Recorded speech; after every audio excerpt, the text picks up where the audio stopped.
Welcome to the Wind Up with Will, everyone. I'm your host, Will, here with another episode of the Wind Up with Will. And we're going to be talking about the college football playoff rankings today. I have a lot to say on this. I also apologize if the video quality is less than it normally is.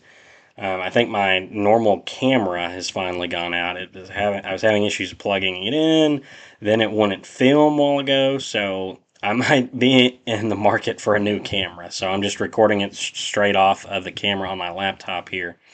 So I apologize if there's any decrease in the overall quality of the video. But I'm going to go ahead and get into this. We're going to go through the playoff rankings that the committee decided to do. So probably not. If you don't know the rankings, you might be living under a rock, or you might just not follow college football. That's okay. We're going to get into them real quick. So number one, Indiana. They're 13-0. They beat Ohio State. Big Ten championship game. So they take the 1 seed. Ohio State drops back to 2. Georgia gets the 3rd spot, winning the SEC championship game in dominant fashion.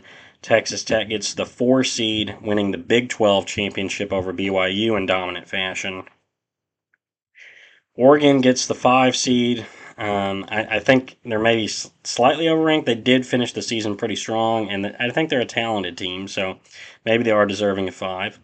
6 is Ole Miss. It's very interesting that they moved up in the week before the final rankings after losing their coach, and A&M dropped all the way from 3 to 7, which was interesting after losing to Texas, who's 9-3. So A&M, who's 11-1, drops to 7. Ole Miss at 6, A&M at 7. Oklahoma's at 8.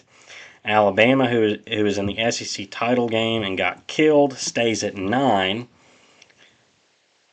Miami jumps Notre Dame in the final standing or the final rankings to go to 10. Notre Dame's at 11, BYU at 12, and due to the automatic qualifiers or the conference champions, the highest ranked conference champions get in, and that is Tulane and James Madison. Tulane winning the American Championship over North Texas, James Madison winning the Sun Belt Championship over Troy.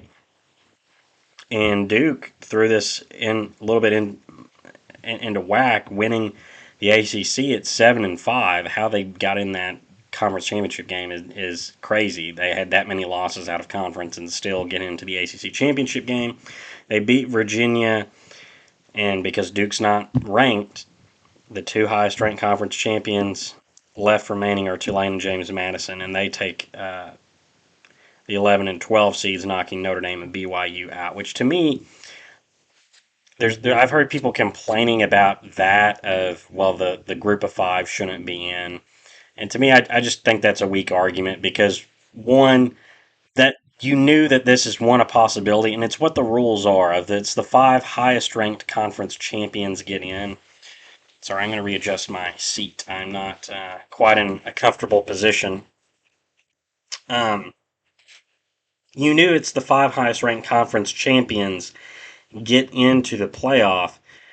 So you know what the rules are. That's what the rules are. They get in. I have no issue with that. And I honestly think all the conference champions should be in. I think it'd be a far more fair playoff, and it would mean a lot more to these other programs instead of playing in meaningless bowl games. Um, but to me, the everyone for weeks, even months on end, has talked about, well, Miami has beat Notre Dame. Really weeks on end, not months, but weeks on end. Miami beat Notre Dame, so they should be ranked ahead of them. And I get that. I totally get that. I'm a Notre Dame fan, so I'm biased. I totally get that. They won the head to head. I think the head to head matters. And if you've watched any of my other videos on my own rankings, I have had Miami ranked ahead of Notre Dame, always by 1 spot, because I think Notre Dame is probably, honestly, a better team than Miami. But I think Miami deserves to have the benefit of the doubt having won the head to head. I think that matters. So, in my personal rankings, my last rankings before the conference championship games, I had Miami at 9 and Notre Dame at 10, and I had Alabama and BYU out of the playoffs. I had those teams out. Um, what I want to talk about is the fallout of this. So Georgia and Alabama play in the SEC title game, and it's crazy that in a year in which Texas A&M has a breakout year, Oklahoma has kind of a breakout year. Ole Miss has their arguably their best season ever at 11-1, and Alabama is still the team that makes the SEC title game in Georgia for the third time in 5 years. You have three other programs have these great seasons, and Texas and Vandy had great seasons as well, and are not in the playoffs. And and somehow it's still Georgia and Alabama in the SEC title game, which to me is crazy. But I don't think there's anything unfair of that. That's just how the dominoes fell. Um, but those are two good teams. Now the interesting thing though with Alabama is they have one of the worst losses on the year into Florida State by 14 points. But that's an out of conference game. They only lost one game in conference, and that was to Oklahoma at home. So they lost a home game. So that's a little detrimental, but it was a close game, and Oklahoma's a good team. So they get two losses on their schedule. That's not bad. They're still maybe deserving of the playoffs. But they really limped their way into that SEC title game. They struggled in the last month playing South Carolina, beating them by only 7, I think. Let's actually pull the scores up. They lost in the last month. Alabama beat South Carolina, well, a little over a month and a half. They beat South Carolina by 7. They beat a bad LSU team by 11. They lose by 2 to Oklahoma. They play an FCS school in Eastern Illinois and win 56-0, and a bad FCS school at that. They struggle against a bad Auburn team and win by 7 because Auburn, who had the ball and was driving with a chance to score, fumbled the ball and gave the game away there. And then in the SEC title game, they're going into that, and the thought is, well, if they just win this, they're definitely in, and if they play close, they're definitely in. They have a great strength of schedule. They've got some really good wins, arguably the best win on the season at Georgia earlier in the season by 3 points, who's ends up being ranked number 3 in the nation after the SEC title game, and at the time Georgia was ranked 5th. That's an incredible win. That's arguably the best win of the season. But the issue is in the SEC title game, Georgia ran them over. Georgia took their lunch money and kicked them while they were down. Georgia won 28-7, and it wasn't even that close. I watched the game. It was Alabama could not move the ball. They looked bad. I'll tell you this: Alabama did not score through 3 quarters in the game. 3 quarters they didn't score. In the entire history of the SEC championship game, there had never been a team that had failed to score through the first 3 quarters of the SEC title game until Alabama this past weekend. They scored a touchdown to make it 21-7 in the fourth quarter. Georgia scored again. I think it was right after a turnover. They go up 28-7. And Alabama as a team rushed for -3 yards. Rushed for -3 yards as a team. I had more yards sitting on my couch watching the game than Alabama had as a team. Like that, to me, that's insane that they played that bad. And I would as a Notre Dame fan, I was watching the game Saturday and thinking, man, this is turned out well for us. BYU got blown out against Texas Tech. Okay, well they're no threat to be in. Notre Dame has secured their spot in, and then Alabama gets blown out. Oh well, this is even greater. Notre Dame will move up a spot. Notre Dame will move up to 9 and face Oklahoma, who I would much rather play than a rematch with A&M. But the next day, I see the rankings, and lo and behold, somehow Notre Dame and Miami flipped spots, and Alabama didn't drop a single spot. So let me lay this out. Notre Dame was going back a little over a week ago. So not the next to last rankings, but the second to last rankings. Notre Dame was ranked 9th. Alabama was ranked 10th. Let's actually go to those. So that'd be Week 14's rankings. Week 14's rankings. Notre Dame sat at 9, Alabama at 10, BYU at 11, Miami at 12. Miami had just moved up one spot. And I'm thinking at this point, well, if Miami has not jumped Notre Dame on the head-to-head, which even when the first rankings came out, and Miami was 8 spots behind Notre Dame, part of me was like, well, it's because they've had 2 unranked losses. They're farther back in the rankings. They're not even going to factor the head-to-head in, probably. If they get a little closer, that's when it's going to be, well, maybe the head-to-head should matter.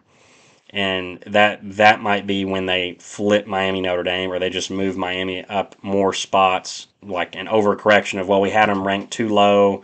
We're going to move them up to where they're next to Notre Dame and flip them in Notre Dame, because we value the head to head.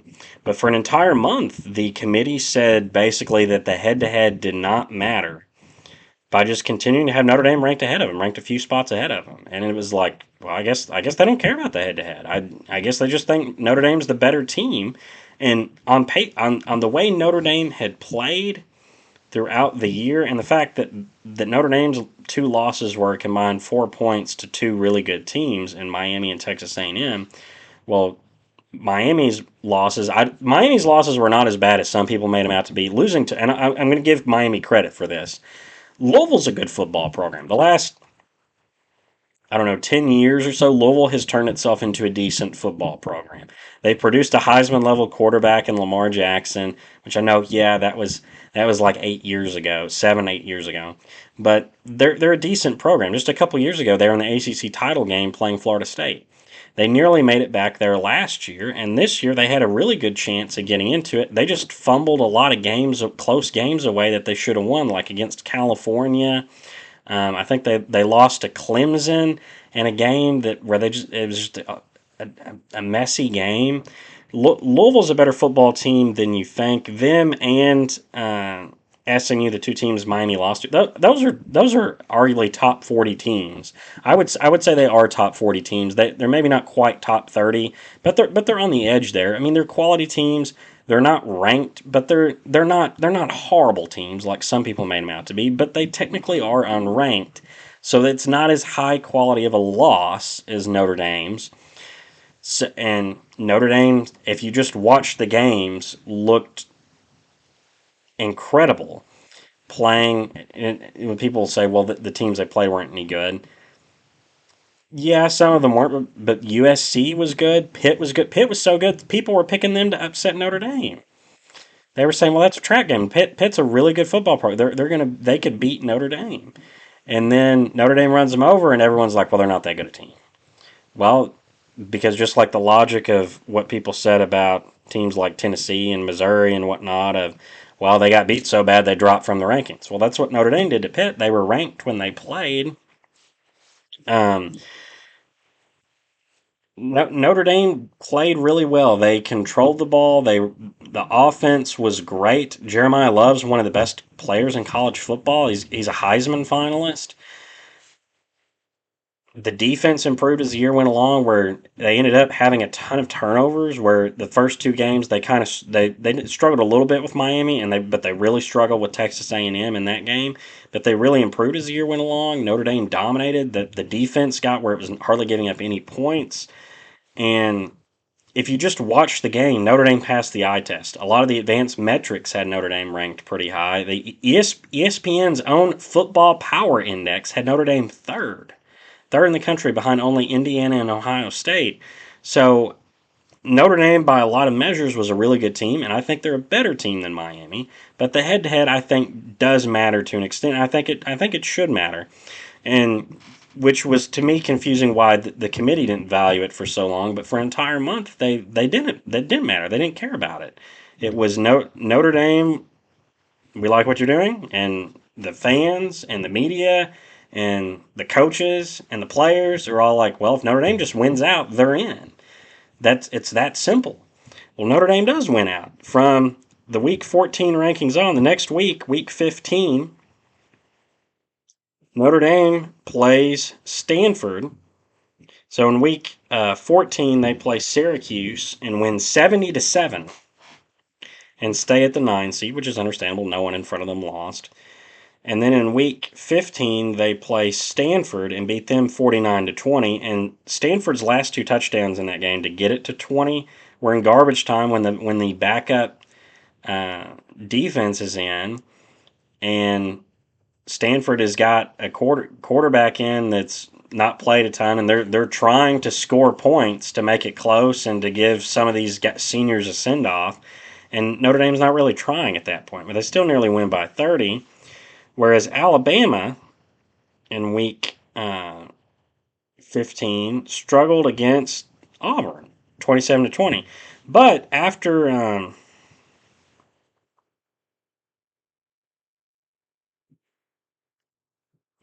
that game, after those games, Alabama went from 10 to 9, and Notre Dame dropped down to 10.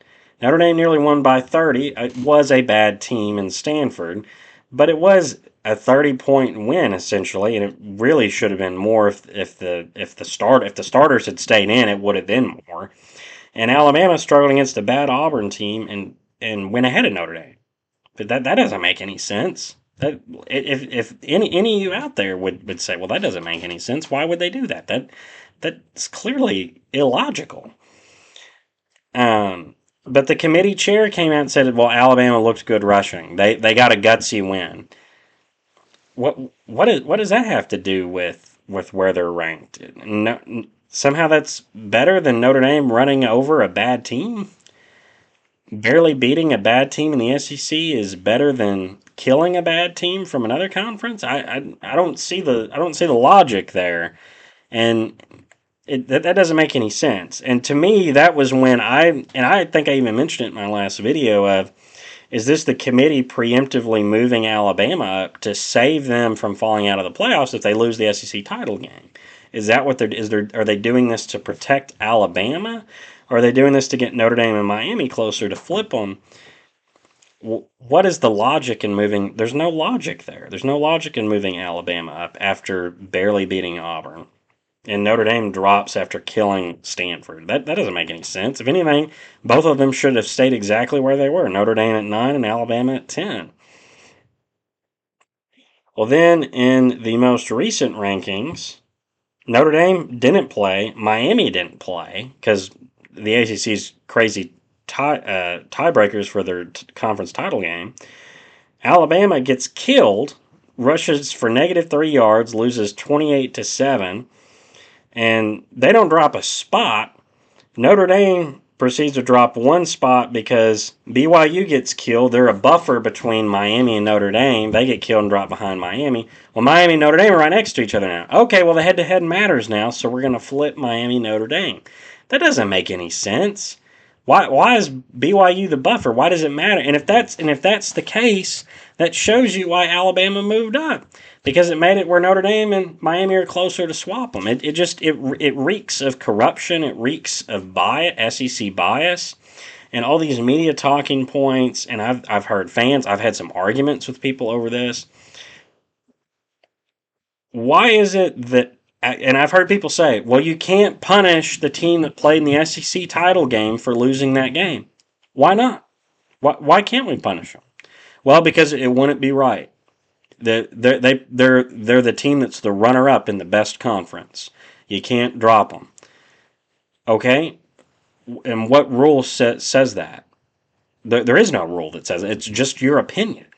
And that's okay. You can have that opinion, and that's fine. And you can argue and think, well, Alabama's a better team than Notre Dame, or they have a better resume than Notre Dame. You can have that argument. You can have that opinion. But I'm just trying to understand from the logic standpoint of why you can't drop them, why they can't move down, why they didn't move down. Because every other conference loser this year, last year, and 2 years ago, the last 3 years, every conference championship game loser dropped at least one spot, except for one. This year's Alabama team, and they had arguably the worst loss of any of those conference championship games in any of those conference championship games. 2 years ago, Georgia was the number one ranked team in the land, and some people were saying they were a dominant team. They've got a great chance to three-peat. In the SEC title game, they lose to Alabama by 3 points, and then the committee drops them 5 spots. That was their first loss on the year. They were 12-0. They were the number one team in the country. They lose by 3 points in the SEC title game. Well, if you can't punish the team that's the runner-up in the SEC title game, why'd the committee drop them five? Why'd they drop that Georgia team 5 points or 5 spots? Why'd they drop them 5 spots? They weren't even the first team out. They dropped 5 spots to the sixth ranked team. BYU this year gets killed in the Big 12 championship game, and they drop a spot. Why didn't they stay the same place? I mean, it was a team they already played earlier in the year and already lost to. So if you take away that game from the resume, because it's a 13th game, they're not required to play in that game. It's a privilege. It's an honor to play in that game. And it's a team they already played and lost to in the regular season, so they're 11-1. So why are they getting punished? Why did BYU drop one more spot to go behind Miami? What about Ohio State, who lost only by 3 in their conference championship game to Indiana? Why did they drop down to 2? Now, that one, you might say, well, clearly they're the number one team. Indiana beat the number one team, and Indiana's undefeated, so they should be number one. And that's totally logical. But again, Ohio State dropped one spot for losing by 3 points. Alabama lost by 21 points and rushed for -3 yards. Didn't score any points through 3 quarters. They looked bad. They played bad over the last month, and they don't drop. Instead, they move up a spot in the last month. They move up to 9. They flip Notre Dame. The ESPN FPI index has Notre Dame ranked 3rd. They don't have Alabama ranked that high. And sure, Alabama's got this great strength of schedule, but as Brian Driscoll from Irish Breakdown said, strength of schedule is an important pillar. It's an important piece of the criteria in determining who these playoff teams are. But it's not the only criteria. Strength of schedule is not the end-all, be-all. It's an important part of the criteria, but it's not all the criteria. And based on whose strength of schedule you use, they could be closer together. One strength of schedule rating has Alabama's strength of schedule like 20 and something, and Notre Dame's in the 40s or 50s. The one that ESPN's showing has Alabama like top 10 or 12th or something like that, and Notre Dame is like 42nd. So depending on whose strength of schedule or strength of record metrics you use, teams are going to be ranked different places. But using things like game control and the Sargon rating and whatnot, Notre Dame's ranked ahead of Alabama in those. And an important thing to me in all this, this is I think that to me this is the biggest argument that a lot of people can understand, and there's no way around it. There's no way they can actually argue this. I've heard for years that if you debated any team of, well, this team deserves to be in the playoffs or they deserve to be in over Alabama, or I heard so many times, well, if they played Alabama on a neutral field, if they played them on a neutral field somewhere, who would be favored? Who would be favored? Who would be favored between Alabama and Central Florida? Tell me, Will, who would be favored in that game? Who would be favored between Alabama and Cincinnati on a neutral field? You're really going to tell me that Cincinnati would be favored over them? Yeah, Alabama's the better team. Like, I heard that so many times. Well, guess what? Guess what, people? The odds makers have come out with what the odds would be if Notre Dame and Alabama played on neutral field. Notre Dame would be favored by 4 or 5 points over Alabama on a neutral field. They'd be favored over Miami. They would be favored, I think it's 6 or 7 points over Oklahoma. They'd be favored by, I think, 4 points over Oregon. They'd essentially be favored over everyone in the college. They'd be favored over Ole Miss. I think I saw one thing today show. I don't know if I saw anything of ranked or if they'd be favored over A&M or Texas Tech. But the teams for sure they wouldn't be ranked or favored over would be teams like Georgia, Ohio State, Indiana. But the odds makers would have Notre Dame favored over Miami, Alabama, Oklahoma, Ole Miss, and Oregon. The odds makers on a neutral field would have Notre Dame favored over those teams. I think that's an important point of people's arguments for years have been, well, if Alabama played so and so on a neutral field, who's favored? Well, the odds makers say Notre Dame would be favored if these two teams were to play. And if you actually just watch the games, at the last month, Alabama has struggled. They struggled to beat a bad Auburn team. They lost at home to Oklahoma. They've lost two of their last four games. That other fourth game they played in there was an FCS team, and so Notre Dame didn't play an FCS team. Notre Dame played all FBS teams this year. They didn't have a tune-up game like that. And you can say Notre Dame's schedule isn't that great, and I think to some extent there's some truth in that. They played a bunch of teams in the ACC that were not that good, but they played USC, they played Pitt, they did play Miami and A&M, and it's important. You might say, well, they lost the two most important games they had on the year. I would say USC was a more important game, at least coming into the year. That was the view, and that's a huge rivalry game. So to win that means a lot to Notre Dame. The Miami game was week one by 3 points at Miami on a last-minute field goal. The Texas A&M loss was by 1 point because of a missed extra point. Texas A&M scored a touchdown in the final minute and kicked an extra point to take the lead. Oh, and on the touchdown that they threw, there was a massive holding call that was missed. And if you go look up that play, it's very clear and obvious that it should have been a holding call. I don't know how the refs missed it. Live, I missed it. I did not. I will admit, I did not see it watching the game. It wasn't until after the game I saw people showing videos of that should have been called a holding. If that's called, maybe Notre Dame wins that game. Notre Dame's 11-1, is in the playoffs. And as other people have said, I agree with this. If Notre Dame just took care of business, if they just won one of those games between Miami and A&M, they're in the playoffs. If they won both of them, they're definitely in. And they would be ranked top three, maybe even second if they won both of those games. But they didn't take care of business. By losing those games, they opened up the possibility of not making the playoff, and there was always a chance of that. But the issue is how the rankings were done. The issue is with the system and why so many fans from Notre Dame and why the coaches and why the players are mad. Notre Dame has opted to not play in a bowl game, and I wholeheartedly agree with that. I'm totally in favor of them doing that. It's a protest. We feel like we were robbed of making the playoffs, and people are saying, well, they weren't robbed. The committee did the right thing by ranking Miami ahead of them. Okay, then why didn't they rank Miami ahead of them a month ago? If they ranked Miami ahead of Notre Dame a month ago, there would be people upset, and Notre Dame would be upset of, well, we think we're a better team than them. But we understand it. We lost to that team. They're a deserving team as well, and we lost to them. And we need them to lose, and we need other teams to lose in front of us so we get back into the playoff rankings. But for an entire month, the committee had Notre Dame ranked in the playoffs, and the head-to-head didn't matter. It didn't matter 2 weeks ago. It didn't matter 3 weeks ago. It didn't matter a month ago.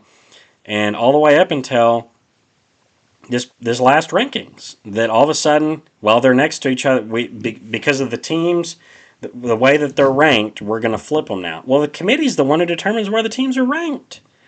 Like it's to me, it's the system is flawed, and the fact that Alabama also doesn't drop a single spot, it to me is ludicrous. The committee had the easiest decision in front of them in terms of who to be in the playoffs.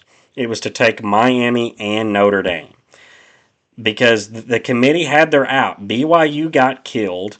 Okay, we don't have to worry about them being in the playoffs and leaving out Miami or Notre Dame.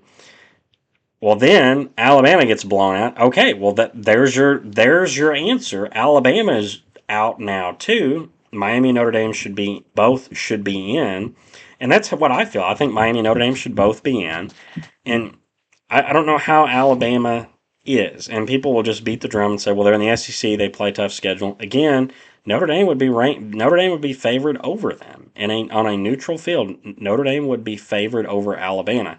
And I think Notre Dame would win the game. I think they would win by more than 5 points or whatever. Alabama has looked bad. They rushed for -3 yards against Georgia in the SEC title game. You on your own couch had more rushing yards at 0 than Alabama did in the SEC title game. How how is playing bad in the SEC title game rewarded with the playoffs? Now, if it was their first loss or even their second loss, I can understand it. I think I think BYU has the right to be upset too, because why are they punished but Alabama isn't? Why is it that they can go 11-1 in the regular season and it doesn't mean anything,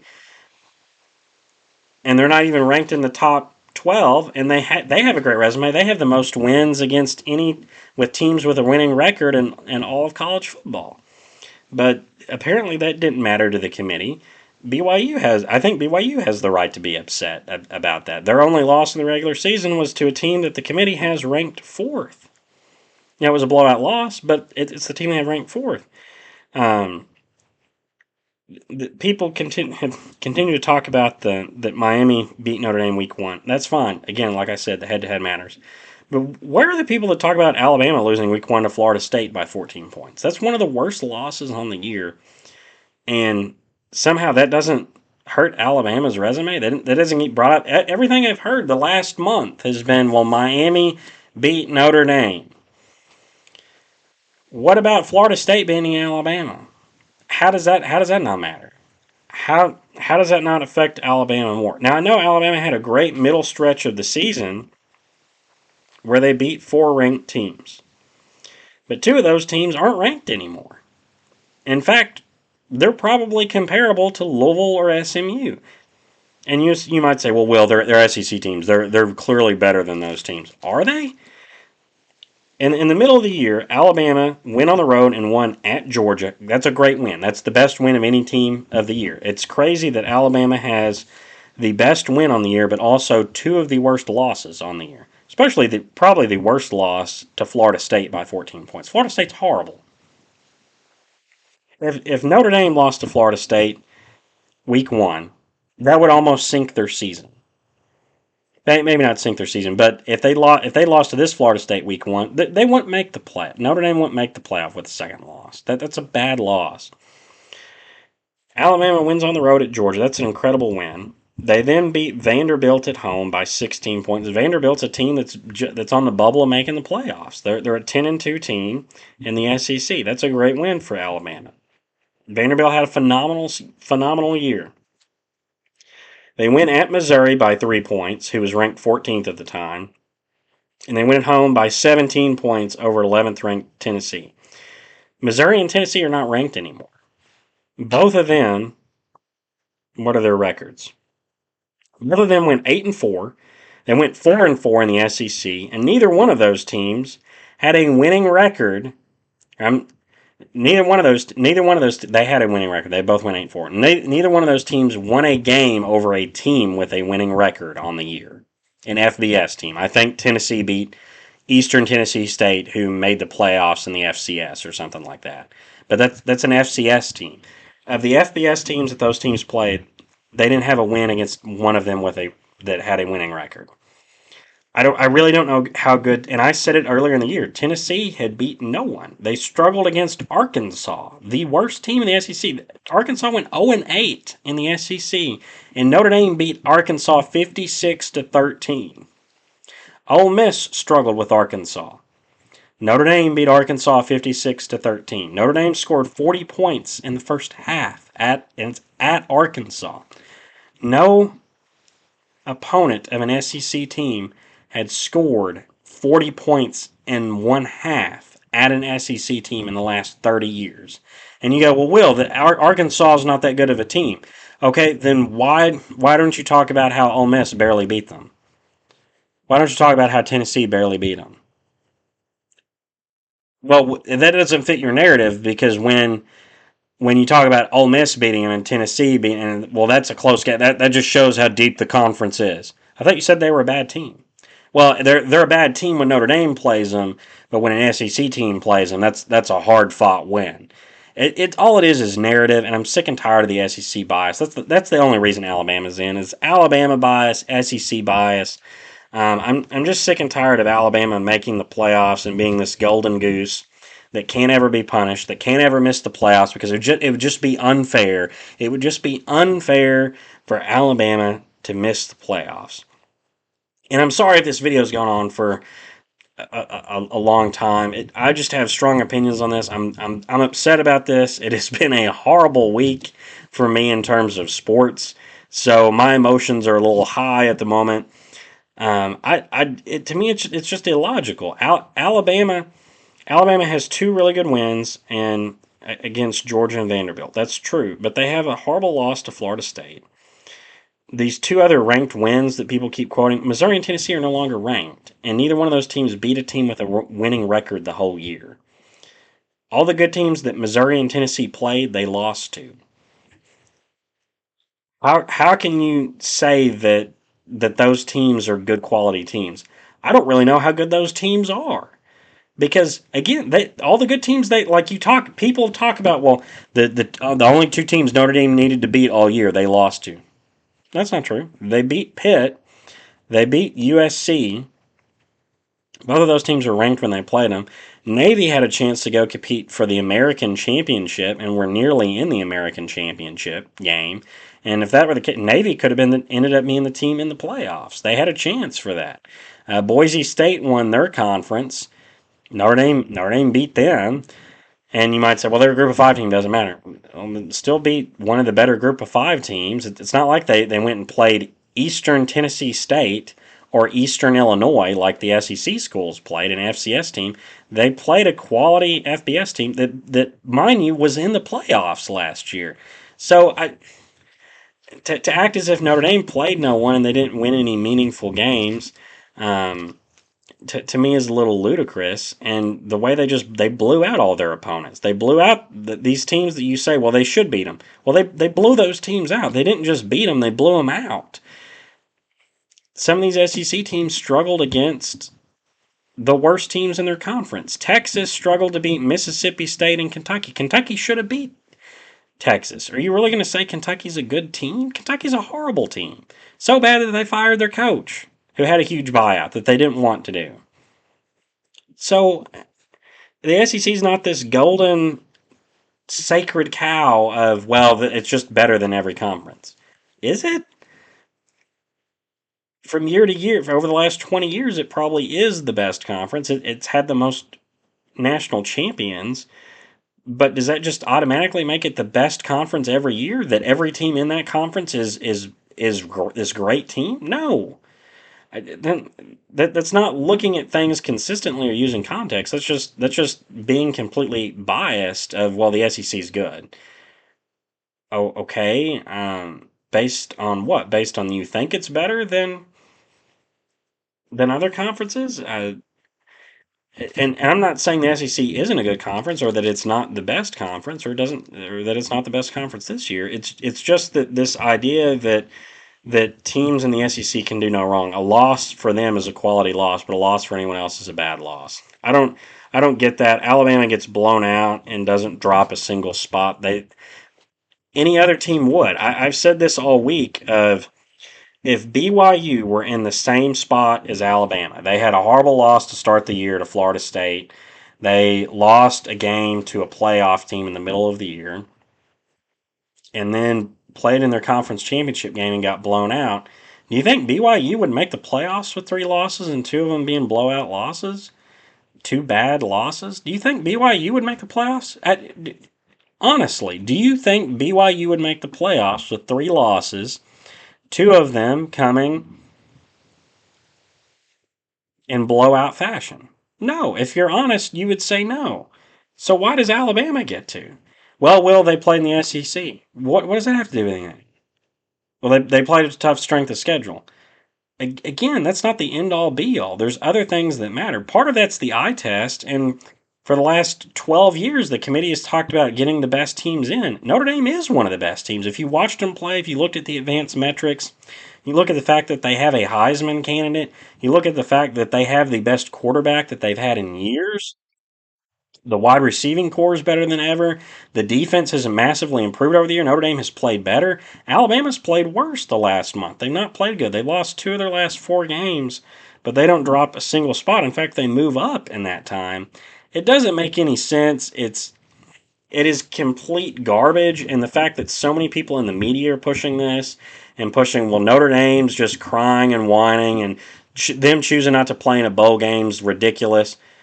There's like 9 other FBS teams that chose not to play in a bowl game. Temple, for goodness sake, Temple, who is such a bad football program that last year I was watching a video of people talking about of them disbanding their football team because it's so bad. They went out and had a great season. They had a winning record. I was looking at the standings. I think they're in what, the Sun Belt? And I was looking at the standings and was like, wow, they have had quite the year. I'm gonna go find them real quick. I was like, this is amazing. They've had a turnaround. Where are they? No, they're in the what conference are they in? They're in the American. Well, maybe not as great a year as I thought. They ended up going 5-7, but to them that's a good year. To them, that's terrific. They're a team that hadn't won a game in like 2 years or something like that. They were horrible. They went 5-7 this year and had a chance to be in a bowl game, and they chose to go home. Why? The bowl games don't matter unless you're in the playoffs. They don't matter with all the players that set out having to wait a month to play. Coaches leave. You got players in the transfer portal. You've got injuries. You got players setting out for the draft. It doesn't make the bowl games are essentially meaningless. They don't mean anything, and you want to be in the playoffs. That's what matters. Iowa State and Kansas State, they're not going to a bowl game. They chose not to go to a bowl game. There's a bunch of other teams that chose not to go. To me, I don't know how you look at that, and Notre Dame's the one team that's singled out of that. The fact that you all are all talking about it, you have Notre Dame derangement syndrome where you just love to hate Notre Dame. Majority of people, if they were honest, would look at Notre Dame and say they deserve to be in the playoff field. You might say, well, you might think Alabama deserves to be in as well, or that the circumstances based on the rankings just it didn't work out for Notre Dame, and that's fine. You can have that, but the way the committee did it, the fact that they moved Alabama up, they weren't willing to punish them by dropping them at all after the embarrassing loss in the SEC championship game. And the fact that all their media pundits, like people like Kirk Herbstreit and Paul Feinbaum, just completely cover for them and act like nothing's wrong and Notre Dame's the villain here somehow.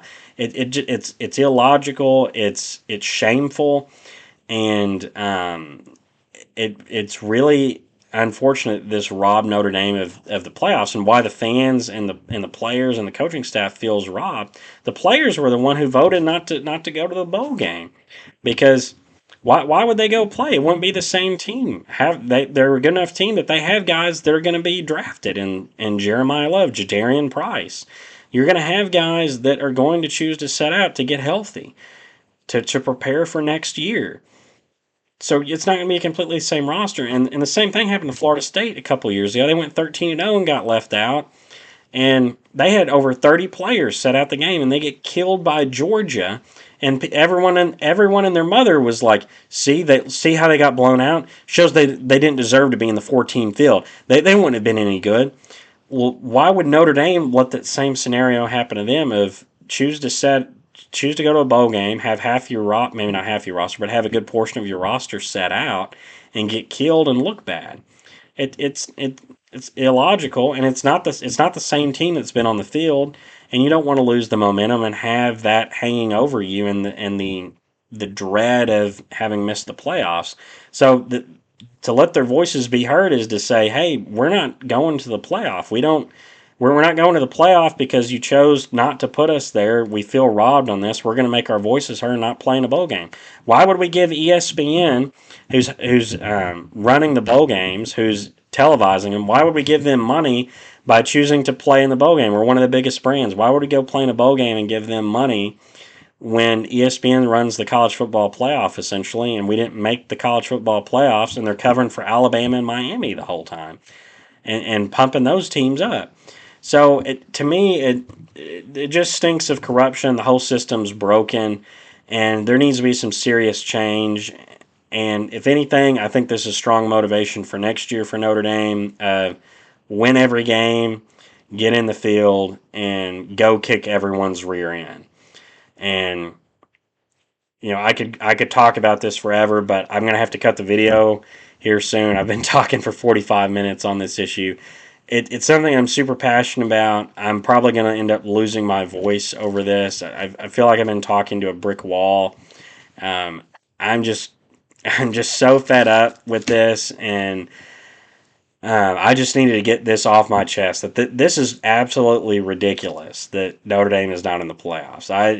I couldn't even watch football Sunday. I couldn't watch the NFL because of this monstrosity of a decision. Like I got back from church with my lunch and sat down and was like, I'll look at the rankings and see where the team. And I was like, oh my gosh, I felt sick. Like